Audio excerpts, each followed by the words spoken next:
The Princesse de Lamballe was a quiet, loving and kind woman who suffered through immense tragedy and sadness. Though she tried to remain positive throughout her life, it was always short-lived. She was a woman known to be completely undeserving of her brutal and tragic end.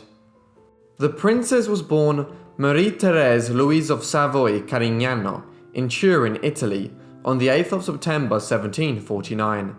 She was the daughter of Louis Victor of Carignano and Landgravine Christine of Hesse-Rheinfeld-Rothenburg, both of whom were descended from European royalty. She was said to have a pretty head with luxuriant blonde hair that once broke free of its bands, flowed down to her feet. The princess came from an extremely wealthy family and was well educated. She spoke several languages and was well read. She loved reading Italian poetry as well as books by popular authors such as Machiavelli and Dante. Reading was one of her favourite pastimes, and she had invested in her own extensive personal library. Her impressive education and the wealth of her family put her in good standing for marriage. In 1767, the Duke of Penthièvre had asked Louis XV to help him in finding a suitable wife for his son, the Prince de Lamballe. The king agreed and suggested he turn his attention to the Princess of Savoy. The Prince de Lamballe was shown a portrait of the princess, and at just the age of 17, her fate was sealed. She arrived in France on the 30th of January at Montereau and was greeted by an inquisitive-looking young man with a beautiful bouquet of flowers. Initially confused, the princess soon realized that this was her future husband. They were married later on that same day in the chapel of the Château de Nangis, in the home of the Count of Guerchy.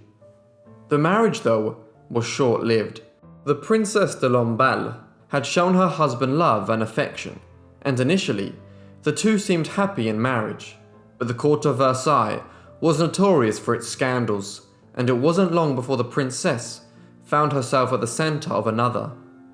The princess was introduced to the court of Versailles, where she had gained admirable favour, but the relationship between her and her husband quickly broke down. The prince had engaged in an adulterous relationship with two actresses, and Marie was left devastated by her husband's betrayal. Her father-in-law consoled her, but after a year of marriage, she would be hit with even more grief as her husband passed away in 1768 of a venereal disease, before he could reach the age of 21. She had managed to find forgiveness for her husband's transgressions, caring for him tenderly until he passed away. The princess went on to begin her new life, moving in permanently to reside at Rambouillet, near Versailles, where her father-in-law was seated as the Duke of Penthièvre. The Duke had taken to the princess and regarded her as his own daughter.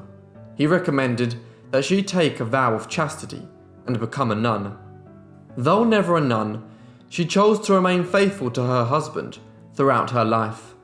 After inheriting her husband's wealth, she joined her father-in-law in completing his many charitable works. The Duke became known as the King of the Poor, and Marie de Lamballe earned the nickname the Angel of Penthièvre. She eventually recovered from her grief, although still injured by a series of melancholic moments, which would gradually get worse with age. In 1770, the Dauphin Louis married Marie Antoinette, the daughter of Maria Therese, the Empress of Austria. Louis ascended to the throne just 4 years later, in 1774, becoming King Louis XVI. After living in the court for some time, the relationship between Marie Antoinette and the Princesse de Lamballe began to blossom. Marie Antoinette had found her new confidant in the princess, and the following year, in 1775, she was also proclaimed as superintendent of the Queen's household. The Princesse de Lamballe accompanied the Queen on many of her excursions and to many of her parties. The Duke of Penthièvre succumbed to the lifestyle of the King and Queen, and even began to express his interest in hosting international royalty. He went on to host the Crown Prince of Sweden and the King of Denmark. with the Princesse de Lamballe acting as his hostess. The court of Versailles was home to many balls and parties, becoming notorious for their lavish lifestyle and lust for all things extravagant. After all, Louis XIV had almost bankrupted the entire state when he drafted the renowned French landscape architect André Lenotre to redesign the 2,000 acres of Versailles. Due to France's monetary situation, King Louis XVI hired Anne Robert Jacques Turgot to get a hold of the nation's financial state. Turgot was on a mission to provide the common populace with financial liberty and wealth. He wrote a letter to King Louis stating that he wanted no bankruptcy, no increase of taxes, and no borrowings. Turgot himself was pro-monarchy, as long as the monarchy worked on behalf of the people.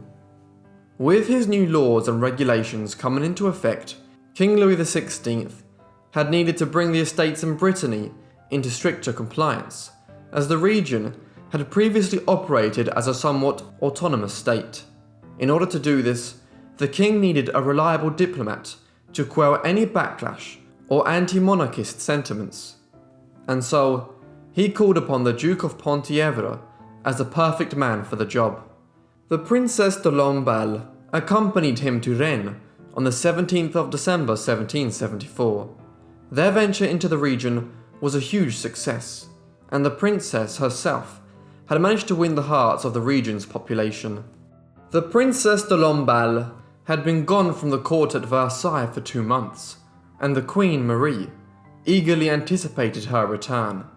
Having gleefully learned that the princess was leaving a few days earlier than expected to return home, the Queen had requested that the princess head straight for Versailles.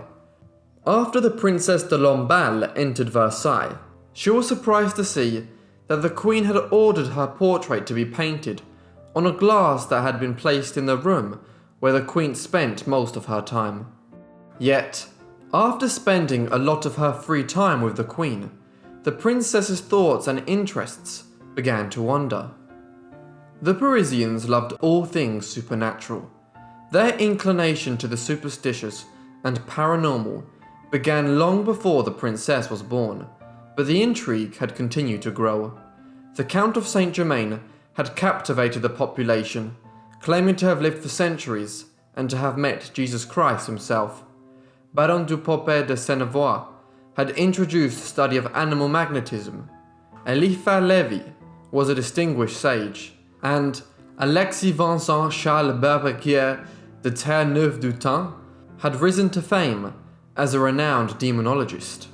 The Princesse de Lamballe had also been captivated by the supernatural, even corresponding with the cartomancer Madame Lenormand, as well as the astrologist and fortune teller Mrs. Williams, who was of Welsh ancestry.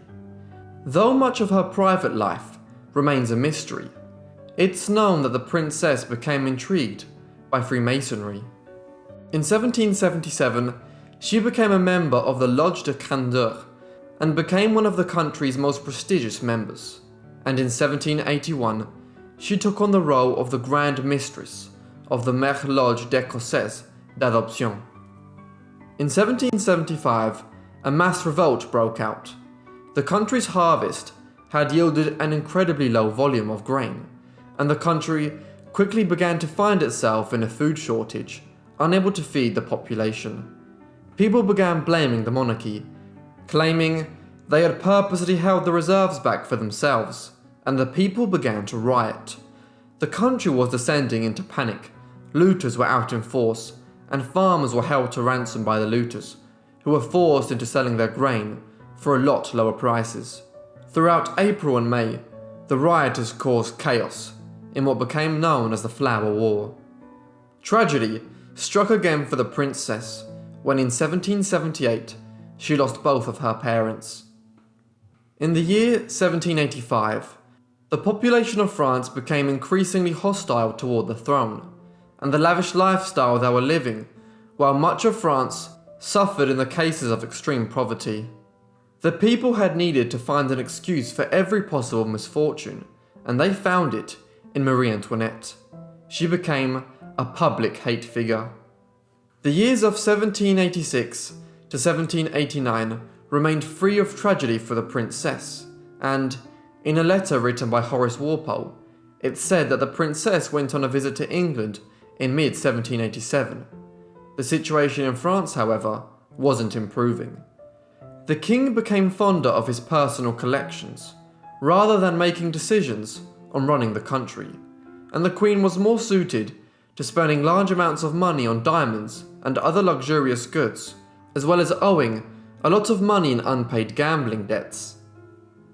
On the 5th of May 1789, King Louis XVI assembled the Estates General at Versailles, which hadn't met since 1614. He called the meeting to introduce a new tax law, which would impose a higher tax rate on landowners and wealthy noblemen. The middle class at the meeting, which included the likes of lawyers and teachers, had called for a constitution. The king was outraged. He believed the monarchy should maintain absolute power, with no set of rules or government to take away his power. Those in attendance at the Estates General meeting had formed an oath at the nearby tennis court on the 20th of June 1789, in which they declared they would not go home until the king agreed to form a constitution. On the 27th of June, they formed their own parliament, which they called the National Assembly. Some nobles and clergymen also began joining the new parliament. The king was angered, but so too were the common people. Bread prices were still high, and many were still going hungry. The king refused to accept the National Assembly and even sacked a minister who was known to be working on behalf of the poor. Completely outraged, thousands of residents gathered in protest and stormed the fortress of Bastille. Against the estimated 8,000 protesters, the king's men did nothing to stop the storming of the fortress.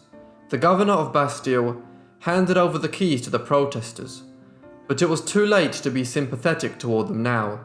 He was a man that had helped to lock up hundreds of prisoners that had spoken out against the king. The protesters had their man, and in a rage, proceeded to behead the governor. This was the first time the peasants of France had revolted against the absolute power of the king, and won. Spurred on by their victory, the protests were growing in ferocity, and Louis knew that he had lost Paris. Any thoughts of attempting to win back the Bastille by force were quickly shunned. Rumours began circling that King Louis was drawing up plans to use military force in order to get rid of the National Assembly. In October, the royal family were taken to the palace at Tuileries, where the people could keep an eye on the king's actions. Still as defiant as ever, the king and the royal family tried to make their escape from France. The plan was to reach Austria and get help from Marie Antoinette's brother, who was now the Emperor of Austria.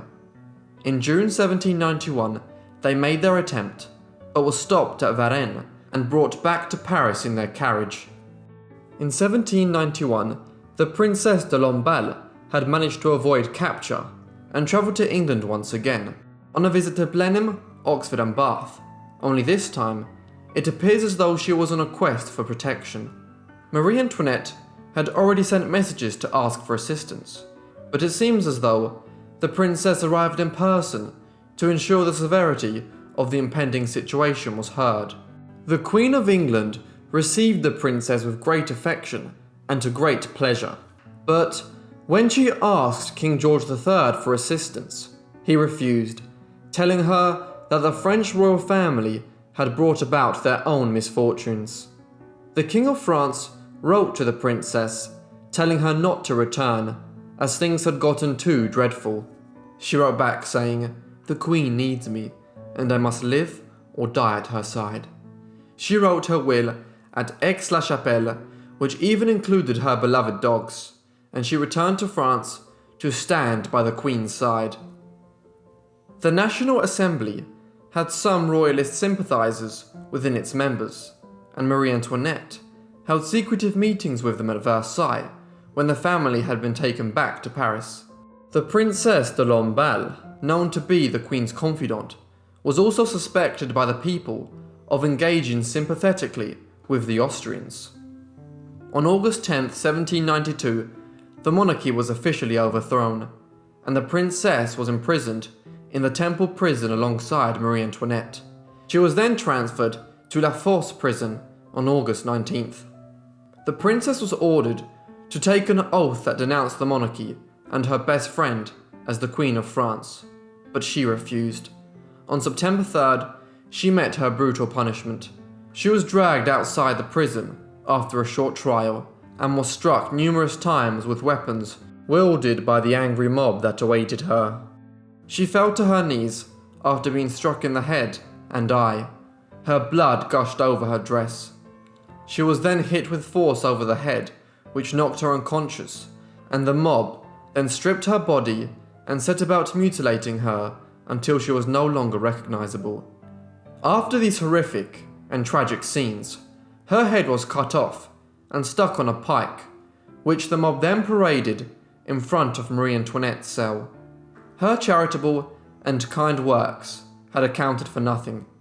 She was a friend to the monarchy, and she wasn't to be treated any differently. At the time of her death, she was 42 years old. Thank you everyone for watching this video on the Princesse de Lamballe. I hope you enjoyed. If you did, leave me a like and a comment down below, and if you're new, why not subscribe? Make sure to have notifications turned on so you get all my videos as soon as they're uploaded. And if you have any suggestions, you can send them to my email or to my Forgotten Lives Instagram, which is down below in the description. Anyway, that's all from me, so I'll see all of you in the next Forgotten Life. Thanks!